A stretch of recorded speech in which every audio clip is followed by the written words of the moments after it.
আমরা সবাই জানি ডিসেম্বরের একেবারে শেষের দিকে এসে 31st নাইট উদযাপন হয়ে থাকে এবং এর সাথে আমাদের তরুণরা অনেক ঘনিষ্ঠভাবে জড়িয়ে যাচ্ছে, মিশে যাচ্ছে, এই কালচারের সাথে মিশে একাকার হয়ে যাচ্ছে। আল্লাহ রাব্বুল আলামিন মুসলমানকে এত সমৃদ্ধ করেছেন, মুসলমানের জীবন বিধান দিয়েছেন কে? স্বয়ং সৃষ্টিকর্তা আল্লাহ রাব্বুল আলামিন। এই জন্য মুসলমানের জীবন যাপনের যে পদ্ধতি, সিস্টেম, যে নির্দেশ নিষেধ আল্লাহ এবং তার রাসূল দিয়েছেন, এর চাইতে উত্তম কোন মেথড পদ্ধতি পৃথিবীতে হতে পারে না।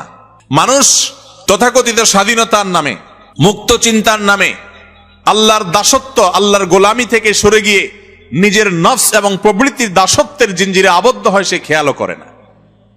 যারা নিজেদেরকে মুক্ত মনা দাবি করে তারা মনে করে আমরা মুসলমান, আমরা আল্লাহর দাস, আমরা আল্লাহ আল্লাহ রসুলের কথার বাইরে চলতে রাজি না, তার মানে আমরা মুক্ত মনা না, আমাদের মনটা আবদ্ধ। তারা মুক্ত মনা। তো যারা মুক্ত মনা হয় তারাও আসলে দাস। পৃথিবীতে কোনো মানুষ দাস ছাড়া নাই, সবাই দাস। কেউ আল্লাহর দাস আর কেউ নিজের নফস এবং প্রবৃত্তির দাস। তার নফস তাকে যখন যেটা বলে তখন সে অর্ডার তামিল করে। তার রব সে নিজের নফসকে বানিয়েছে। আফারাআইতা মান ইত্তাখাযা ইলাহাহু হাওয়া। তার নফসকে, প্রবৃত্তিকে সে ইলাহ আর মাবুদ বানিয়েছে। আর আমি আমার রব মহান সৃষ্টিকর্তাকে মাবুদ বানিয়েছি। এর মধ্যে কে শ্রেষ্ঠ, কে উত্তম সেটা বলার অপেক্ষা রাখে না। ও মুসলমানের সন্তান, 31st নাইট আপনাকে উদযাপন করতে হবে, নববর্ষ আপনাকে উদযাপন করতে হবে। আপনার জীবনে আনন্দ বিনোদনের জন্য নির্মল, স্বচ্ছ এবং পবিত্র দুটি ঈদ ইসলাম আপনাকে দিয়েছে। সেগুলো কি যথেষ্ট নয়? যত উৎসব আছে, মানুষ নিজের প্রবৃত্তির পূজা করে যেগুলো করে, এই সমস্ত উৎসবের পেছনে ভোগ আছে, কোনো ত্যাগ নেই, সেগুলোতে কোনো নির্মলতা নেই, সেগুলোতে কোনো পবিত্র আনন্দ নেই। এই জন্য দেখবেন 31st নাইটের আনন্দে মানুষ মাদকে আসক্ত হয়ে মদ খেয়ে বুধ হয়ে পড়ে, আল্লাহর দেয়া নেয়ামত আকল বিবেক এটাকে নষ্ট করে, পাপাচারের পথে পা বাড়ায়। এখানে কোনো সামাজিক মূল্যবোধ বলতে কিছু থাকে না, গরিব দুঃখীকে দান করার বিষয় থাকে না, শুধু ভোগ করো, ভোগ করো, ভোগ করো। যত নববর্ষ আছে সব নববর্ষ মানে তুমি ভোগ করো, এখানে ত্যাগের কোনো শিক্ষা নাই। আর ইসলাম আমাদেরকে এমন এক আনন্দ দিয়েছে যে তুমি আনন্দ করবা ঈদুল ফিতরে, আগে গরিবের ঘরে খানা পৌঁছাও, গরিবের মুখে হাসি ফোটাও, এরপরে তুমি মসজিদে ঈদগাহে গিয়ে তুমি হাসো, মানুষের মুখে আগে হাসি ফোটাও। ঈদুল আজহা এসেছে, কোরবানির গোশত গরিব দুঃখীকে দাও, আত্মীয় স্বজনকে দাও, তুমি খাও। তাহলে ইসলাম যে উৎসব দিয়েছে সেই উৎসবটা সমাজের মানুষের জন্য অধিক উপযোগী না মানুষের বানানো এই সমস্ত উৎসব যেগুলা মুক্ত মনারা তথাকথিত তারা যেগুলার আবিষ্কার করে, যেগুলার মার্কেটিং করে, সেগুলাই সমাজের জন্য অধিকতর উপযোগী বলার অপেক্ষা রাখে না। নববর্ষ বা বছরের নতুন দিনটাকে বিশেষভাবে উদযাপন করে আনন্দ ফুর্তি করে কাটানো, এটা অগ্নিপূজকদের কাজ। তারা নাইরোজ পালন করত। নাই ফার্সিতে মানে নতুন, রোজ মানে দিন। নাইরোজ মানে হলো নতুন দিন, তার মানে বছরের প্রথম দিন। এটা তারা পূজা করত।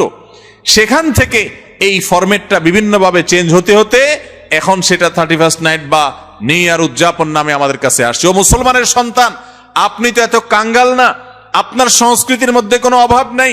আপনার জীবনের প্রত্যেকটা ক্ষেত্রে কোরআন এবং হাদিস সুস্পষ্ট নির্দেশনা আপনাকে দিয়েছে। আপনি অন্য কারোর কালচার যদি ধার করে আনতে হয় তাহলে মনে রাখতে হবে আপনি কেমন যেন আপনি সমুদ্রে পড়ে থেকে পানি পানি করে চিৎকার করছেন। আপনার চাইতে সমৃদ্ধ আর কেউ নেই, আপনাকে আল্লাহ তাআলা সবচেয়ে সমৃদ্ধ করেছেন। অতএব এই সমস্ত নষ্ট কালচারের পথে পা বাড়াবেন না, এগুলো কখনো সুখ দেয় না। যারা এই সমস্ত ভোগের পেছনে পড়ে থাকে তাদের সেই ভোগটা নোংরা ভোগ থাকে, পরিচ্ছন্নতা নির্মলতা থাকে না। আপনি খেয়াল করেন ঈদুল আজহাতে, ঈদুল ফিতরে যে আনন্দটা আমরা করি, কিচ্ছু না করেন ঈদগাহে যান, ঈদের নামাজ পড়ে বাসায় ফিরেন, যে নির্মলতা, যে স্বচ্ছতা, যে সুন্দর পবিত্র আনন্দের অনুভব আমরা করি, সেটা কখনো এই সমস্ত ভোগের, এই সমস্ত কাফির এবং মুশরিকদের শেখানো তথাকথিত দিবস পালনের পেছনে থাকে না। আল্লাহ তাআলা আমাদেরকে এই সমস্ত নষ্ট কালচার থেকে নিজেদেরকে বাঁচিয়ে রাখার তৌফিক দান করুন।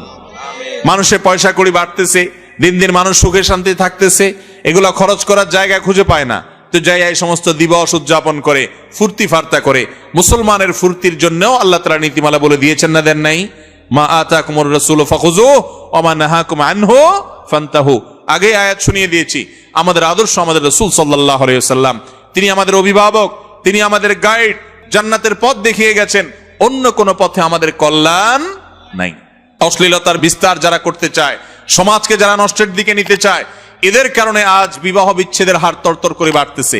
এদের কারণে আজ সন্তানরা বাবা মার অবাধ্য হচ্ছে। এদের কারণে আজ অসামাজিক কার্যকলাপ হচ্ছে। এদের কারণে আজ কথায় কথায় যখন তখন আমরা শুনি পত্রপত্রিকায় যে নারী নির্যাতনের শিকার হয়েছে, পাশবিক নির্যাতনের শিকার হয়েছে। বিবাহ বহির্ভূত হারাম সম্পর্ক, এটা সমাজে যত বেশি থাকবে, সমাজ তত অস্থিতিশীল হবে, তত খুন খারাপি হবে, তত মাদকের কারবারি হবে, তত সমাজ নষ্ট যাবে, উচ্ছন্নে যাবে, আত্মহত্যা বাড়বে, পরিবারের বন্ধনের বাইরে চলে যাবে, বাইন্ডিংস গুলো আর পারিবারিক থাকবে না, মুরব্বীদের প্রতি শ্রদ্ধাবোধ থাকবে না। মুক্তির একমাত্র পথ হলো কোরআন এবং হাদিসের ছাঁচে ওঠা, এছাড়া আর মুক্তির কোনো পথ খোলা নাই। অনেক পদ্ধতি মানুষ ট্রাই করবে, এমনে চলে দেখি কেমন লাগে, অমনে চলে দেখি কেমন লাগে, ঘুরে ফিরে এক পর্যায়ে তাকে অবশ্যই ইসলামের কাছে আসতে হবে।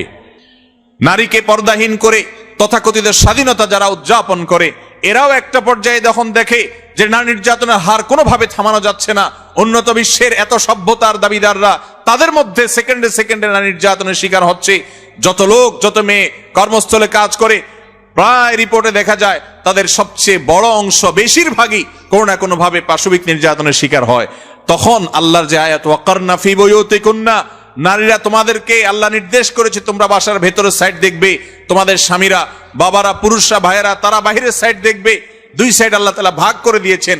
তোমরা সেই ভাগটাকে মেসাকার করে, সেটাকে ভেঙে একাকার হয়ে নিজের মন মতো চলতে চাচ্ছ, একটা পর্যায়ে ঠিকই তোমাকে আগের জায়গায় ফিরে আসতে হবে।